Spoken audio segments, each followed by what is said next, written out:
اولاد ہے نا وہ سید ہے۔ دوسری بات کہ جب ایسی محفل میں آیا کریں نا تو یہ محفل بڑی برکتوں والی ہوتی ہیں، تو ایک تو باوضو ہو کے بیٹھا کریں اور دوسرا اپنے سروں کو ڈھانپ کے بیٹھا کریں۔ انشاءاللہ میں آپ کو بتاؤں گا کہ یہ جو محفلیں کتنی برکتوں والی ہوتی ہیں، جہاں تلاوت ہوتی ہے، حضور کی ثناخوانی ہوتی ہے، درس قرآن و حدیث ہوتا ہے، تو یہ محفل برکتوں والی ہوتی ہیں۔ یہاں میں یہ چاہتا ہوں کہ جب ہم جتنی محبت سے آئیں گے نا، پیار کے ساتھ آئیں گے، ادب کے ساتھ بیٹھیں گے، اللہ کی رحمتوں سے جولیاں بھر بھر کے لے کے جائیں گے۔ تو میں نے آپ کے سامنے حضور کی ایک حدیث پڑھی ہے اور بخاری و مسلم کی یہ حدیث ہے۔ آقا دو جہاں کا فرمان ہے، یہ باتیں توجہ سے سننی ہیں اور پھر آپ میرے لیے دعا کیجئے گا، میں آپ کے لیے دعا کروں گا، اللہ ہم سب کو عمل کی توفیق عطا فرمائے۔ حضور کی حدیث میں نے آپ کے سامنے پڑھی ہے، الا انا فی الجسد مضغۃ۔ یہ توجہ سے سنیں گے تو بات سمجھ میں آئے گی۔ حضور نے فرمایا خبردار، انسان کے جسم میں گوشت کا لوتھڑا ہے، انسان کے جسم ایک گوشت کا لوتھڑا ہے، اذا صالحت، جب وہ گوشت کا لوتھڑا صحیح رہتا ہے، صالحت جسد کلہ، سارا جسم صحیح رہتا ہے۔ جب وہ گوشت کا لوتھڑا صحیح کام کرتا رہتا ہے نا، سارا جسم صحیح کام کرتے رہتا ہے۔ وَإِذَا فَسَدَتْ فَسَدَ الْجَسَدُ كُلُّهُ، جب اس گوشت کے لوتھڑے میں بگاڑ پیدا ہو جاتا ہے، جب وہ گوشت کا لوتھڑا بگڑ جاتا ہے، فَسَدَ الْجَسَدُ كُلُّهُ، حضور فرماتے ہیں سارا جسم ہی بگڑ جاتا ہے۔ اب وہ گوشت کا لوتھڑا ہے کیا؟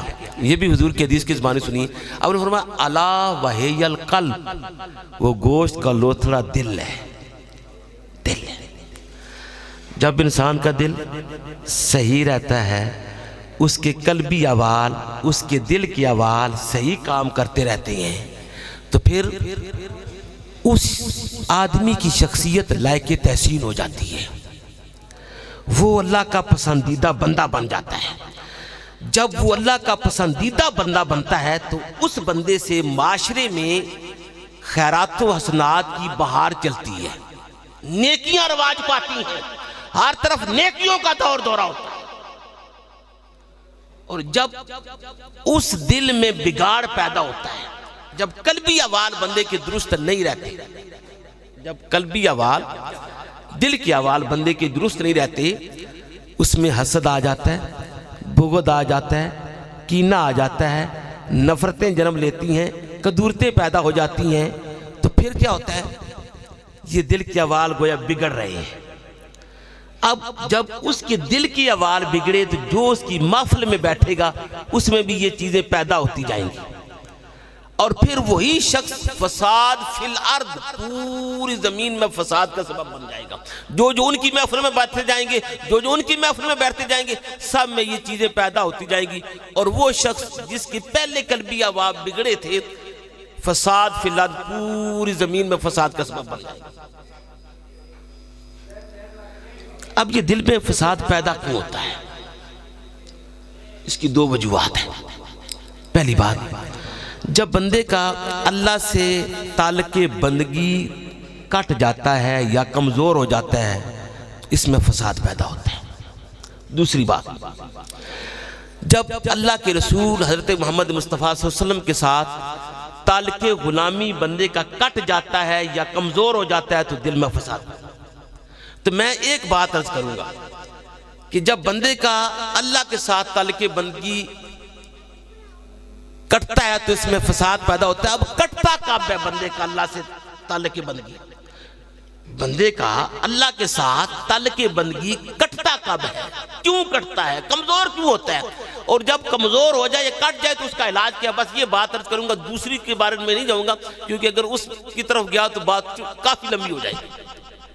اب یہ باتیں توجہ سے سننی ہے اور ہم نے اپنی اصلاح کرنی ہے۔ اب یہ جو محفل ہوتی ہے نا، دیکھیں نا، جنہوں نے اہتمام کیا ہے، ایک مقصد ہے کہ اللہ پاک ہماری ماں کو بخشے۔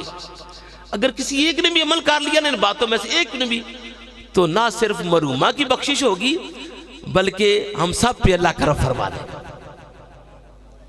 اب پہلی بات کہ بندے کا اللہ سے تعلق بندگی کب کٹتا ہے، کب کمزور ہوتا ہے، کیوں کٹتا ہے، کیوں کمزور ہوتا ہے، یہ بات سنیے۔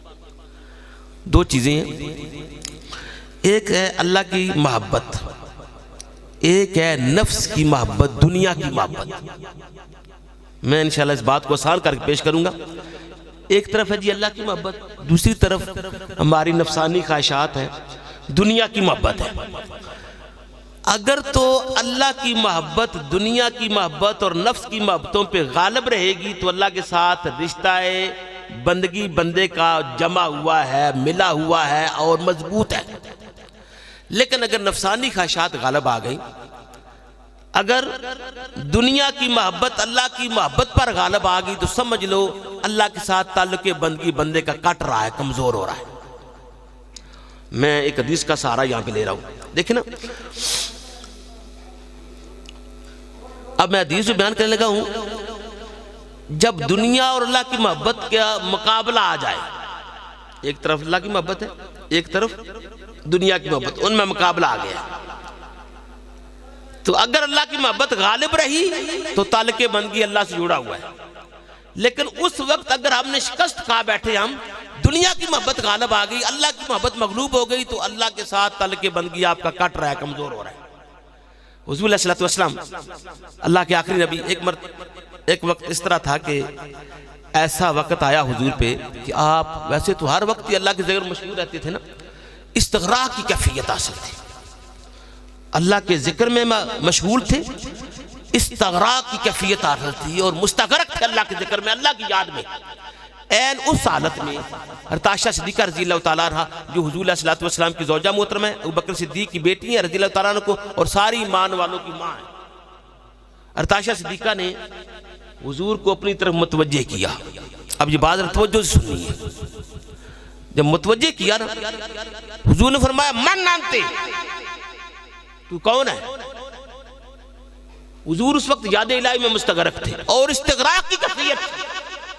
اب نے فرمایا کون ہے تو مخل ہونے والا؟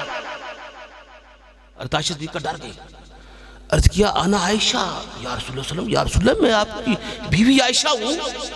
آپ نے فرمایا من عائشہ، محبت الہی غالب، عائشہ کون ہے؟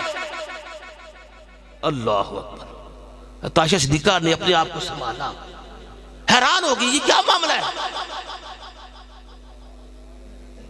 عرض کیا آقا انا عائشہ بنت ابی بکر، میں عائشہ ابو بکر کی بیٹی ہوں۔